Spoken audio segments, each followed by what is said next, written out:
Fernando Rospigliosi nos está acompañando el día de hoy. Yo quería, Fernando, muy buenos días, agradecerte los minutos, separar la entrevista, va sobre el tema del Brain, pero en dos temas. Primero, el tema más de toda la experiencia de terrorismo, política, de terrorismo que hemos vivido en el país, para luego centrarnos en una opinión política, porque hay también señalamientos a Perú Libre, al Fujimorismo en este tema y las reacciones que se dieron en las redes el día de ayer.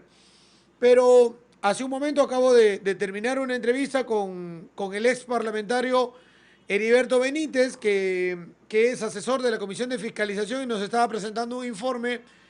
Y esto de Bray también nos trajo al recuerdo un montón de cosas que se vivieron años pasados y que mucha gente no recuerda y no valora, porque los más jóvenes solamente se acuerdan de, oh, remanentes de sendero nomás dicen, pero no se acuerdan de lo que realmente representó el senderismo en el país y lo que hoy estamos viendo como un hecho en el cual un grupo de los Quispe Palomino quiere marcar presencia no solamente en la zona, sino en la política de nuestro país en momentos tan cercanos a la llegada de las elecciones. Y tiene que tener un trasfondo político también esa matanza que han llevado adelante. Pero ¿cómo estás analizando esta situación de que todavía tengamos remanentes y gente entre terrorista y narcoterrorista que está actuando en el BRAE? Muy buenos días, Fernando. Buenos días, Fernando. Bueno, como tú has dicho, muchos de los jóvenes no recuerdan, no conocen, no saben, no han vivido la terrible etapa que nos tocó vivir a nosotros, a Henry, tu padre, a mí y a muchos otros en el Perú, a millones de peruanos. Realmente una etapa atroz con esta banda criminal terrorista, con las bandas criminales de Sendero y el MRTA asesinando y matando por todas partes. Felizmente, ellos fueron derrotados militarmente por la Policía Nacional y por las Fuerzas Armadas. Pero desgraciadamente, esta derrota militar no se transformó también en una derrota política. Y ahí tenemos responsabilidad los periodistas, los políticos, las ONGs, la gente de la sociedad civil. En fin, hay muchas responsabilidades. Pero esto ha permitido que resurjan en la política peruana gente que quiere aplicar lo mismo que pretendían hacer por la vía armada, por el terrorismo, a través de la vía electoral. Pero concretamente, por lo que tú me preguntas, por lo del Brain, lo que ha ocurrido, esta masacre espantosa, hombres, mujeres y niños, 18 según la primera información, asesinados por estos criminales, por estos asesinos, es una señal. O sea, ellos, por un lado, intentan amedrentar a toda la población del Brain para que estén aterrorizados y no los delaten, no los denuncien, para que colaboren con ellos, para que les den comida, medicinas, etc. Esa es una cosa que hacen siempre. Pero en periodos electorales siempre intentan tener algún tipo de participación. Pero tenemos ahora una novedad, hay algo nuevo, hay algo que no había antes. Antes los senderistas del Brain estaban contra todo y contra todos. ¿Cómo fue la posición original de Sendero Luminoso de Abimael Guzmán? Ellos estaban contra Cuba, contra Venezuela, contra China. Recuerda que le pusieron un coche bomba a la embajada china, porque decían que había traicionado el pensamiento de Mao Zedong. Estaban contra todos. Pero sin embargo, desde hace algún tiempo esto ha empezado a cambiar. Y como se ha difundido en las últimas semanas, hay videos del cabecilla terrorista de los Quispe Palomino, que se hace llamar José, donde sorpresivamente felicita a Maduro, a Hugo Chávez, y se declara admirador del gobierno dictatorial y corrupto de Venezuela, y también a una serie de otros líderes. Y también hay un audio de una terrorista que se hace llamar Vilma, en el mismo sentido, y que dice claramente que está a favor de Venezuela, etcétera, y en contra de Keiko Fujimori. Y también el volante que dejaron ellos en este poblado donde asesinaron miserablemente a hombres, mujeres y niños que estaban desarmados. Dicho sea de paso, esto no fue un enfrentamiento, nada. Un crimen sin ningún atenuante. Los mataron desarmados a gente que no había hecho nada. Bueno, dicen en el volante no a Keiko Fujimori. Entonces, esto hay que reconocer, yo creo que hay que reconocer que ha sido en gran parte trabajo de Guillermo Bermejo. Guillermo Bermejo, congresista electo de Perú Posible, está hoy día procesado por terrorismo con información de la DIRCOTE, de la División contra el Terrorismo, muy precisa, con 6 testigos que atestiguan eso, que Bermejo desde 2008, 2009 viajó al Brain para conversar, para hablar, para entrevistarse con los Quispe Palomino. Bermejo no es de Sendero Luminoso, ni de la facción del Brain, ni de la otra facción, la de Abimael Guzmán, la del Movadef, de la cual es Pedro Castillo. No, Bermejo no es de ninguna de estas facciones. Él trabaja con la Coordinadora Continental Bolivariana, que está vinculada a los venezolanos, a los cubanos, a las FARC colombianas, a los remanentes del MRTA. Con ellos trabaja Bermejo.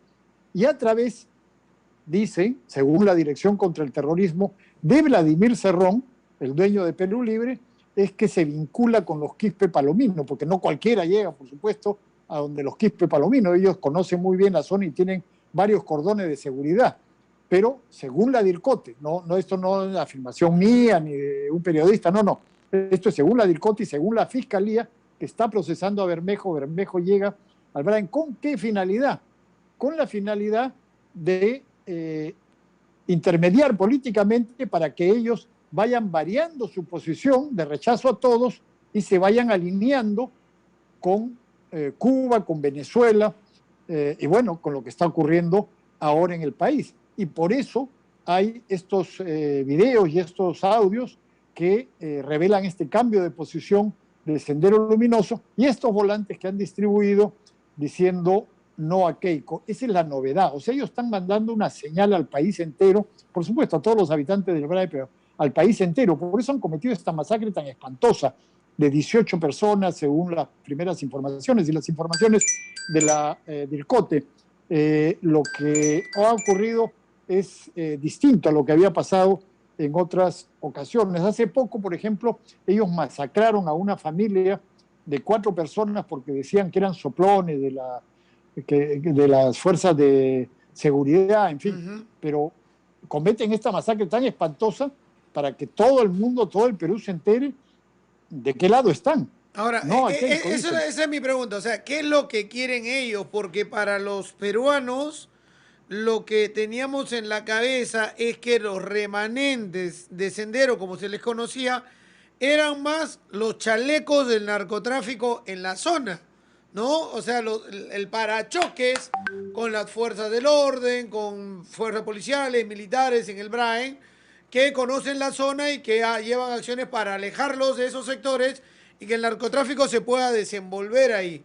¿Qué ha pasado de ya no ser tan los chalecos y exponerse ahora? Porque puede venir una fuerza más fuerte del orden a buscarlos para matar 16 personas. ¿Y qué mensaje mandan? O sea, ¿qué están diciendo? ¿Somos parte del proceso electoral? No lo mencionan a Castillo, pero sí dicen no votar a Keiko. Y yo entiendo que ese panfleto que han votado es real, porque además lo publica el Comando Conjunto de las Fuerzas Armadas, no es cualquier persona que lo haya publicado, y las Fuerzas Armadas no son las de Montesinos de la época anterior que hemos vivido, son Fuerzas Armadas diferentes. Hay una ministra que es una civil todavía, que está en el cargo, entonces dan cierta garantía de que las fuentes que podemos ir recogiendo son de primer nivel y que tienen por lo menos claro que sí se trata de ellos, porque desde un principio lo han mencionado así. Pero buscan ¿qué? Ser parte del proceso.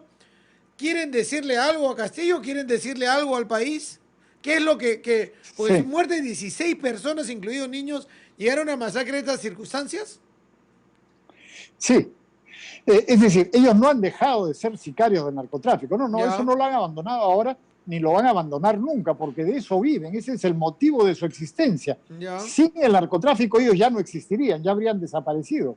No es casualidad que ellos estén en esa zona, así como Artemio estaba antes en el Alto Guayá, que era antes la zona principal de cultivo de coca. No, no, eso lo siguen siendo y no lo dejarán de ser.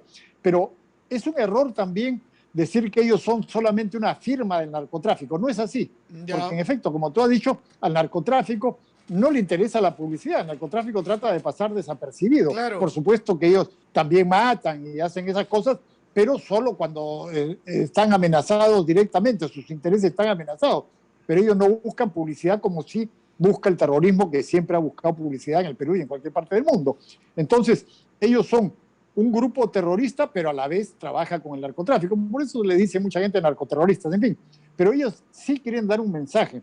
Quieren darle un mensaje al país diciendo aquí estamos, y quieren darle un mensaje también a Castillo y a Cerrón. Que, como digo, según la Dirección contra el Terrorismo, según la Fiscalía, hay una relación entre Cerrón y esta gente. El mensaje que le están dando es: aquí estamos nosotros.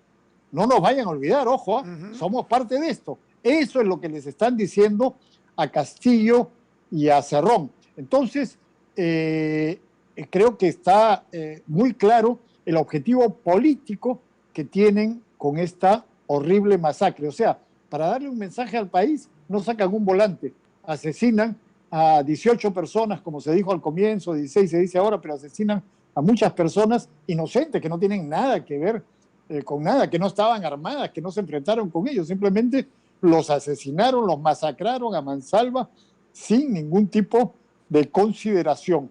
Eso es lo que han hecho ahora. Que se les vaya a poder agarrar, muy difícil, muy difícil. O sea, eso se trata. O sea, hay que aplicar una estrategia, se les puede liquidar. Yo en el debate del día domingo mencioné, naturalmente sin conocer estos hechos, y ahí te voy a decir algo también, sin conocer estos hechos, que nosotros nos comprometíamos desde el gobierno a acabar con esta gente en 6 meses.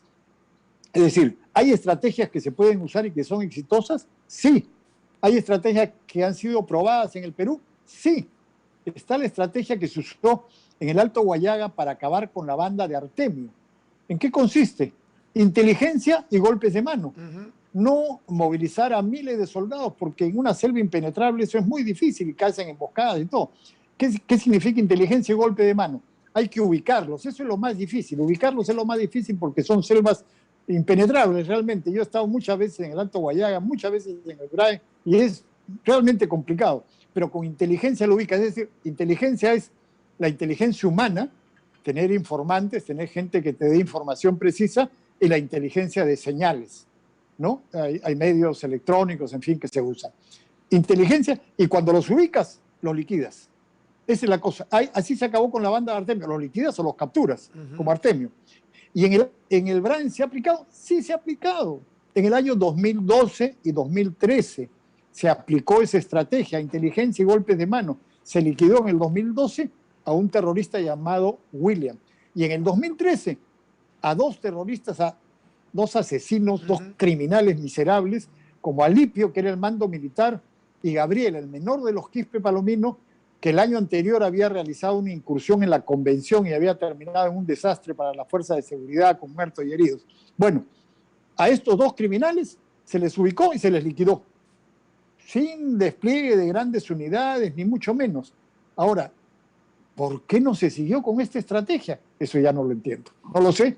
No, eso no lo puedo responder porque no sé qué pasó. Claro, lo que vemos ahora es que el gobierno dice vamos a perseguirlos, pero eso es algo que surge en el momento de decir vamos a ir a la zona, vamos a llegar. Pero, o sea, no los vas a ubicar, es prácticamente imposible. Alguien que conoce cada recodo es como los gringos yendo a Vietnam, una cosa así. O sea, necesitas otro tipo de trabajo e inteligencia para poder ubicarlos y saber dónde están. Así es. Ahora, ¿se puede hacer? Sí se puede hacer. Sí se puede hacer. Se requiere decisión política, voluntad política, que lamentablemente después de esto que he relatado no ha ocurrido. Ahora, quería mencionarte eso yo en el debate, por las circunstancias del debate, se mencionó el tema del BRAEM. En nuestro programa de seguridad, por supuesto, está mencionado el problema del narcotráfico, que es la principal amenaza a la seguridad del Perú, el problema del BRAEM, el problema de cómo luchar contra el terrorismo con inteligencia y golpe de mano. Eso está planteado y eso fue lo que yo dije en el debate. Ahora, el señor Pedro Castillo, candidato de Perú Libre, me ha aludido diciendo que qué casualidad que yo dije eso y que después ocurrió estos hechos. Yo realmente estoy muy interesado en saber cuándo el profesor Castillo va a decir una verdad, una cosa que sea cierta. Hasta ahora nunca le he escuchado algo que sea cierto. Este señor miente con una facilidad. Por supuesto que no ocurrió, que yo dije eso y después ocurrió esto. Desgraciadamente, según la información que hay, estos hechos ocurrieron el domingo, más o menos el mismo día. O sea, obviamente yo no tenía ninguna posibilidad de enterarme. Yo me he enterado de eso el lunes por la mañana, debo decirlo, por fuentes policiales. Yo verifiqué la información y luego la publiqué. Y luego tuve la respuesta inmediata del señor Cerrón. Vladimir Cerrón me respondió diciendo que esto era una maniobra de la derecha. Eso fue lo que dijo. Después borró ese tuit, parece. Sí. Pero así me respondió. Y yo lo único que había hecho era una información diciendo ha ocurrido esto, han matado a tantas personas, ha sido Sendero Luminoso. Nada más, no hice ningún otro tipo de interpretación en ese momento. Y Cerrón respondió inmediatamente eso. ¿Por qué Cerrón, Castillo y todos ellos no se atreven a decir, no se atreven a condenar a los terroristas criminales de Sendero Luminoso, marxistas, leninistas, maoístas? Nunca les vas a escuchar de su boca eso. Condenamos la violencia, condenamos a la derecha que ha hecho esto. Una señora que se llama Lucía Alvites, que trabaja con Verónica Mendoza muy estrechamente y que ahora está con Castillo muy estrechamente apoyándolos, publicó un tuit infame diciendo que la responsable de esto era Keiko Fujimori. O sea, ellos nunca condenan al terrorismo de Sendero Luminoso, marxista, leninista, maoísta. Nunca. Se les atraganta en la boca. No pueden decir esas palabras. ¿Por qué? ¿Por qué? ¿Por qué no llaman a las cosas con su nombre? ¿Qué ocultan? ¿Cuál es el problema? Entonces, hay algo muy grave que está ocurriendo acá. Y como digo, yo creo que es un mensaje que le están enviando no solamente al país, sino también a Pedro Castillo, Vladimir Cerrón y su gente, diciéndole, miren, nosotros somos parte de esto y estamos acá, tienen que tenernos en consideración. Ahora, más allá de que digan no voten por Keiko, el mensaje es al país de la situación que se está viviendo, la existencia de estos personajes y la acción, lamentablemente, de 16 personas masacradas en medio o a punto de llegar a una segunda vuelta electoral definitiva. Pero si le mandan un mensaje a Perú Libre, con el cual pueden tener vínculos, no será un mensaje de que los están excluyendo, de que los están separando, de que no los están mencionando. Estamos acá, somos parte, hemos sido parte de esta organización o somos base de alguna de este sector para estar con ustedes. Bueno, es un mensaje que pretende llegar a ellos y a ellos lo interpretarán como quieran.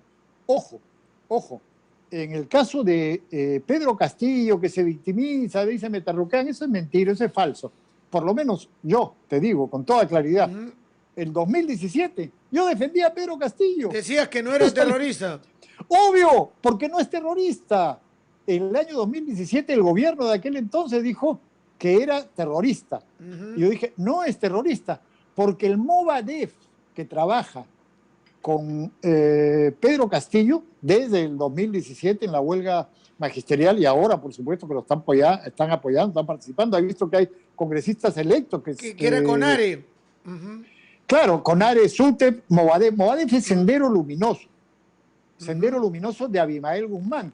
Pero Sendero Luminoso de Abimael Guzmán desde el año 93 abandonaron el terrorismo, la lucha armada, no por convicción, sino porque fueron derrotados por las Fuerzas Armadas y por la Policía Nacional. Entonces ellos abandonaron el terrorismo, o sea, Movadef no ha realizado desde esa época actos terroristas. Otras facciones de Sendero Luminoso sí, pero el Movadef no. Entonces por eso yo dije el año 2017, Castillo no es terrorista, y ahora lo repito, no es terrorista, él está con los del Movadef y con otros grupos similares que buscan llegar al poder para hacer lo mismo que quería Sendero Luminoso desde el año 1980, instaurar una dictadura comunista, marxista, estatista en el Perú. Eso es lo que quieren hacer, pero no poniendo bombas, sino participando en elecciones, engañando a la población y en el caso de ganar, ahí sí hacer lo que estaban planeando hacer desde el año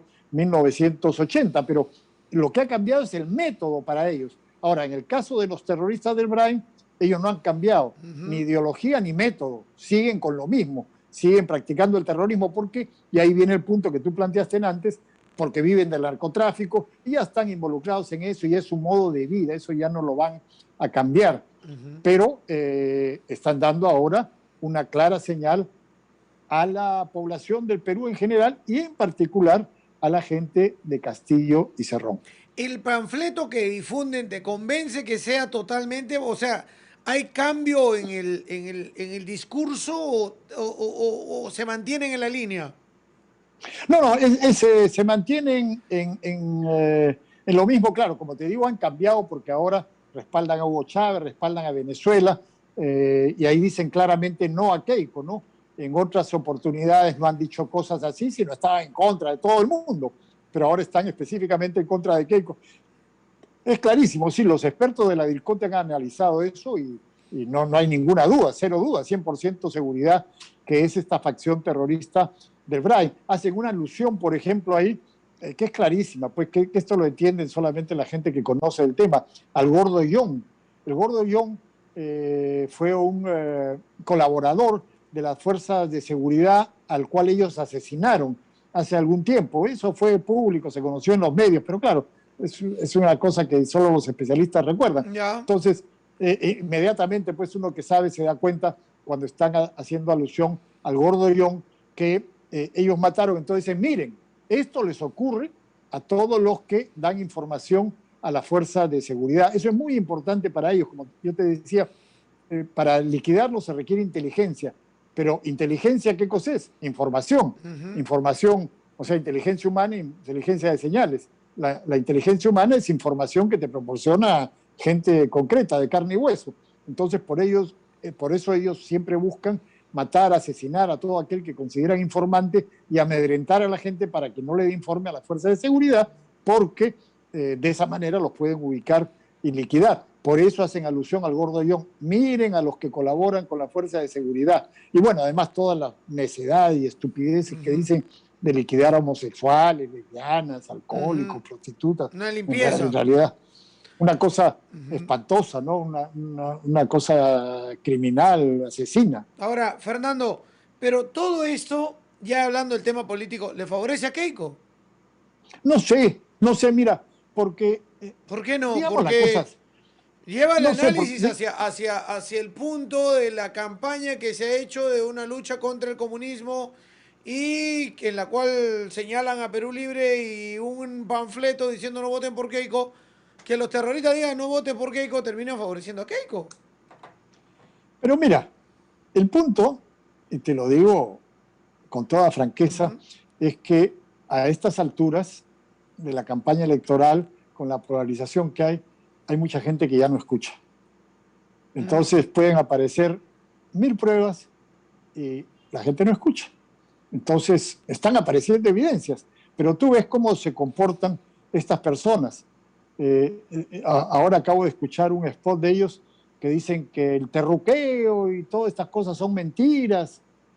Así funcionan. O sea, intentan desmentir, Pero negar quienes la van a realidad. definir no son los duros, pues, van a definir los indecisos. Bueno, puede ser, pero a estas alturas yo no sé cuántos indecisos habrán. O sea, esa es la realidad. Mira, te recuerdo una cosa. En los Estados Unidos, en las elecciones pasadas, el entonces presidente, que era candidato en ese momento, Donald Trump, dijo una frase muy interesante. Dijo, yo puedo salir a la Quinta Avenida, que es la avenida principal de Nueva York, pegarle un tiro a alguien y no me va a pasar nada. Es decir, la gente no va a creer que le he pegado un tiro a alguien, porque ya no escuchan, no creen, solamente me creen a mí. Te digo, eso no pasa solamente en el Perú. Estamos hablando de los Estados Unidos, una sociedad avanzada. Eso lo dijo, y lo dijo Donald Trump. el presidente de los Estados Unidos, salgo a la Quinta Avenida, le pego un tiro a alguien y no me pasa nada porque nadie va a creer que es cierto. O sea, estamos en una sociedad en que ocurren cosas así, así que yo no sé qué va a pasar. Sí, pero Yo por confío, eso está bien lo que dice, que no sabes qué va a pasar, porque son 5 puntos lo que lo diferencian en el Perú. 5 puntos en 2 semanas es muchísimo tiempo, puede pasar cualquier cosa. Ya hemos visto en elecciones pasadas lo que ha sucedido, ¿no? En el país, no solamente con PPK y la propia Keiko, la gente votando por el pescadito y otros, y hemos visto cómo ha cambiado y variado la intención de voto en el país, pero creo que va más allá, como dices, hay duros, pero hay un centro que todavía expecta, mira, y hoy termina con esa noticia haciéndole recordar qué vivió nuestro país en cierto momento. sí, es cierto, es cierto. Ahora, mira, yo te digo, sí, claro, yo confío en que vamos a ganar, pero vamos a ganar porque tenemos propuestas de solución, porque Keiko no es una candidata, Keiko es un equipo.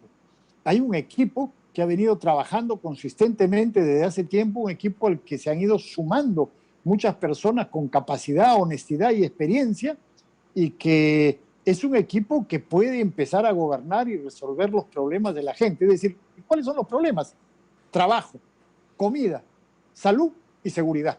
Y está clarísimo que en ese tema, como se demostró en el debate, tenemos propuestas específicas para resolverlo y además tenemos el equipo de gente que lo va a hacer. O sea, gente que no va a entrar a aprender cómo funciona el Estado el 28 de julio y se va a demorar 1 año o 2 años aprendiendo mientras el país ya se hundió. No, es gente que va a empezar a trabajar para resolver, para empezar a resolver. Tampoco hay que ser fantasioso. No se van a resolver todos los problemas del primer día, para empezar a resolver los problemas el 28 de julio. Entonces, yo confío en que eso es lo que va a convencer a la gente, esos que tú señalas que todavía están indecisos, a esos tenemos que convencer de que en efecto es Keiko Fujimori y Fuerza Popular y el equipo que tiene los que pueden resolver este problema. Y el otro lado hemos visto que no tiene nada, no, o sea, no tienen una sola idea y no tienen un equipo. Las personas que llevaron a ese debate fue lamentable en el sentido no de las individualidades personales, todas personas muy respetables, sino que son gente que no conocen los temas de los que estaban hablando, muchos de ellos, simplemente los han llevado ahí a último momento, no constituyen un equipo, nunca se han estado juntos, nunca han tenido un programa común, simplemente los han llevado ahí para tener a alguien a quien poner. Pues digo, muy respetables todas las personas como individualidades, pero no son un equipo y no son gente conocedora de los temas, ¿no? ¿Te puedo sacar un rato de la candidatura de Keiko, del panorama, para hablar un poquito más, no tanto, tampoco hacia el lado terrorista, pero de la izquierda? O sea, ¿qué le pasa a la izquierda que no puede unirse en un solo proyecto, ideas comunes, que los una y no que los separe? Desde la izquierda de Barrantes, quizás antes todavía, ¿no es cierto?, que ha habido en el país, que terminó explotando con la izquierda unida y luego no tuvo capacidad de reagruparse. Sí, Fujimori los destruyó en los sindicatos, Fujimori con los comedores populares y todo lo demás, terminó destruyendo los partidos políticos y los más afectados fueron los de la izquierda. Pero después, cuando tuvieron oportunidad de reagruparse, bajo diversas consignas, el último que se fue Javier Descanseco, pero cuando tuvieron oportunidad de reagruparse con Verónicas, con Aranas y con otros, siempre se han peleado por cualquier cosa cuando pueden tener un norte, uno, dos o tres ejes comunes de izquierda. Y tú, que has sido de izquierda, lo sabes. Se pelean entre revisionistas, maoístas, pequineses, leninistas. Y a la gente no le importa quién fue Marx, quién fue Lenin, quién depende de Rusia o de Moscú o de Pekín. Le importa que haya un cambio hacia mejoras y condiciones económicas principalmente y servicios que la izquierda siempre propone, pero que no se dan. Incluso han sido gobiernos regionales y han sido fracasos muy fuertes en nuestro país. ¿Qué le pasa a la izquierda? Bueno, sí, tienes absoluta razón. Y con Henry hemos vivido eso. Claro, pero mira, en realidad eso es antes de Fujimori, ¿no? La izquierda tenía una gran oportunidad el año 80 cuando se restaura la democracia y se fragmentó ahí en 5 grupos y le fue pésimo. Después se unieron temporalmente bajo el liderazgo de Barrantes el año 83 para el municipio de Lima y el año 85 para las elecciones generales, e inmediatamente se volvieron a fraccionar. El año 90, cuando gana Fujimori, ya no había un partido de izquierda, habían 3, 4, 5, ya no me acuerdo cuántos. Y apoyó a Fujimori.